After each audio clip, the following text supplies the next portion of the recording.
భారత్ను దెబ్బతీయాలనే దురుద్దేశంతో పాకిస్తాన్ తీసుకున్న నిర్ణయం బెడిసికొట్టింది.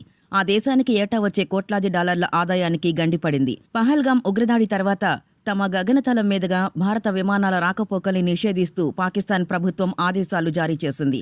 దీంతో భారత విమానాలు ప్రత్యామ్నాయ మార్గాల ద్వారా రాకపోకలు సాగించాల్సి వస్తోంది. ఈ నిర్ణయం వల్ల భారత విమానయాన సంస్థలపై భారం పడనుంది. విమాన ప్రయాణ సమయం, ఇంధన ఖర్చు పెరగనుంది. అదే సమయంలో ఈ నిర్ణయం వల్ల పాక్ కూడా భారీగా నష్టపోతోందని, మొత్తంగా చూస్తే పాకిస్తాన్ పైనే దీని ప్రభావం ఎక్కువని విశ్లేషకులు చెబుతున్నారు.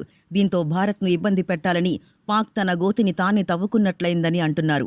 విమానాలు ఒక దేశ గగనతలం మీదుగా ప్రయాణించినప్పుడు ఆ దేశానికి ఓవర్ ఫ్లైట్ ఫీజులు చెల్లించాల్సి ఉంటుంది. పశ్చిమ దేశాలకు వెళ్లే భారత విమానాలు ఎక్కువగా పాకిస్తాన్ గగనతలాన్ని ఉపయోగిస్తుంటాయి. పాక్ గగనతలాన్ని వినియోగించుకున్నందుకు ఏటా $1 బిలియన్ ఆ దేశానికి చెల్లిస్తుంటాయి. తాజా ఆంక్షల వల్ల పాక్కు ఈ ఆదాయం నిలిచిపోనుంది. దీని ప్రభావం పాక్ ఆర్థిక వ్యవస్థపై గణనీయంగా ఉంటుందని ఆర్థికవేత్తలు పేర్కొంటున్నారు. పాక్ ప్రభుత్వ ఆంక్షల కారణంగా ఎయిర్ ఇండియా, ఇండిగో వంటి భారత విమానయాన సంస్థలు తమ సర్వీసుల్ని ప్రత్యామ్నాయ సుదీర్ఘ మార్గాల్లో నడపాల్సి వస్తోంది. ముఖ్యంగా ఢిల్లీ, అమృత్సర్, జైపూర్, లక్నో వంటి నగరాల నుంచి ఐరోపా, ఉత్తర అమెరికాకు వెళ్లే విమానాలు అరేబియా సముద్రం మీదుగా ప్రయాణిస్తున్నాయి.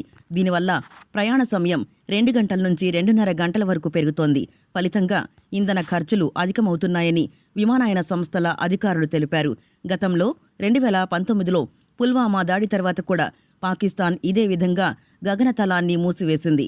అప్పట్లో దాదాపు 400 విమానాల రాకపోకలు ప్రభావితం కాగా Pakistan civil aviation authority, Pakistan international airlines సుమారు $100 మిలియన్ మేర నష్టపోయినట్లు అంచనా.